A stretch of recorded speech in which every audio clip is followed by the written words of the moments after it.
Okay guys, we're back. We're gonna do the back side now. We did the front. The front's really good. It's gonna rain around 2. I have about 2 hours, so I think I can do it in that long. And it looks great back there, really good. Everything got covered. What else? I mean, it looks great. Nothing else I could say. Pretty much it. Yeah, so time to do the back. I'd like to emphasize about using the right equipment. I had a couple of friends actually last night trying to do a project on their car, and they were using like spare tire jacks. It didn't work. You get a real jack, low profile if your car's lowered, and then some jack stands for safety, especially if you're going to be working inside of the car, like inside. So yeah. Also, you need one of these guys if you're going to be working with other people. There's different sizes you could use. Just don't rely on your other friend's tool to take off your tires. This has multiple sizes, so that's good. You need to have one of these guys. Now that you got the car jacked up and you got the jack stands for safety precautions, you're good to go to take off the tire, wash the wheel well, clean it, mask it. That's the hard part, and then paint it. I also marked this little tool to take off the tire, which one I'm using out of all 4, and it makes it a lot easier when you throw this away and you need it again. You don't have to figure out which one it is. So you mark it with tape or something, use it, and that's good to go. So now that the tires are off, you just gotta wash it. Okay, so now that it's wet and you kind of washed it, see there's still dirt there and whatnot. That really doesn't matter. You don't have to take all the dirt off when you first wash it, because either way it comes off when you clean it like this, you know. So now that you got your rag, start cleaning, and that will help it dry. And then while it's drying, you mask this, and by the time you're done masking this and the other side, you're literally going to be done. I mean, it's going to be done drying, so you're going to be good to go and ready to paint. So let's do that. Holy crap, guys, I was basically cleaning the back wheel wells, and they're way dirtier than the front, obviously, because it's a rear wheel drive car. The thing is, a lot of people back here in wheel wells, or just all 4 of them, they put glittery paint. I don't know why, because they're faggots, but I would emphasize in putting undercoating instead of random glittery freaking, paint. This actually helps for the winter. And then also, when you're in the snow and there's lots of salt on the ground, the first thing that the salt attacks and rusts is your wheel wells, because that's what your tire's picking up. So now that it's a lot cleaner, you can start masking. Obviously it's a lot more dry. It'll take about 5 more minutes to dry. So mask this. That's going to take about 15 minutes on each side. This will definitely dry, and then you start painting. Then I'll get on to how to mask that. So here we go.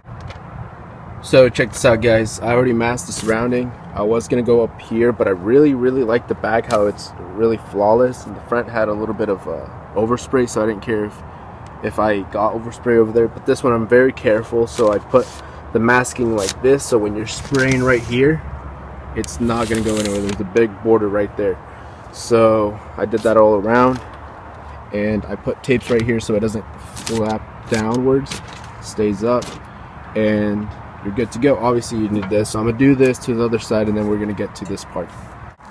So afterwards, you get 2 regular bags, you put them over the brake discs, and then the excess amount of plastic, you just kind of hide it behind it.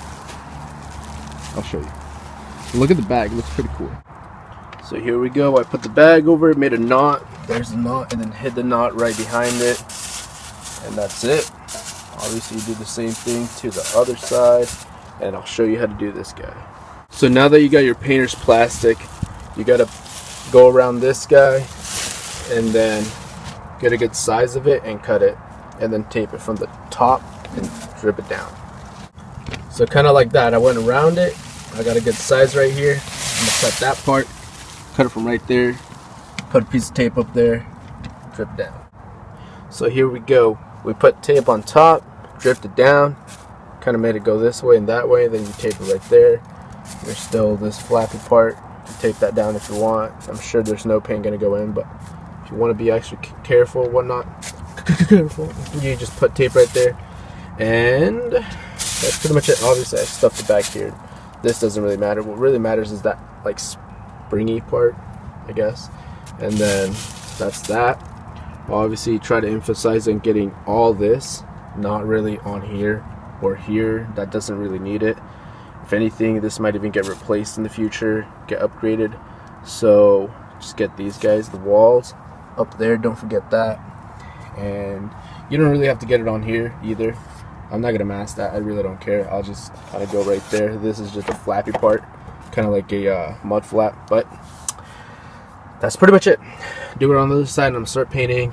What I like to do when I'm starting to paint is go around first, boom, and then go right here, and then up here, and right there, and then down here again, and end up here again. And then what you got left is just basically the middle part. That's the easy part, and you're pretty much done. So I'll show you guys that right now. Okay, so this is what I was saying. Spray around.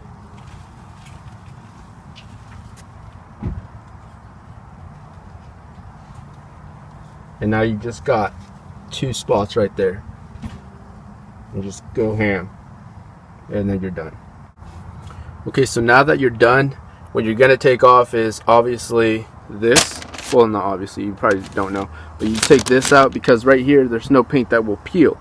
Obviously, right here, there's no paint. So you take off this first, and while it's still drying, if you pull this out, it might be wet back here, and you might pull some out and actually make it peel.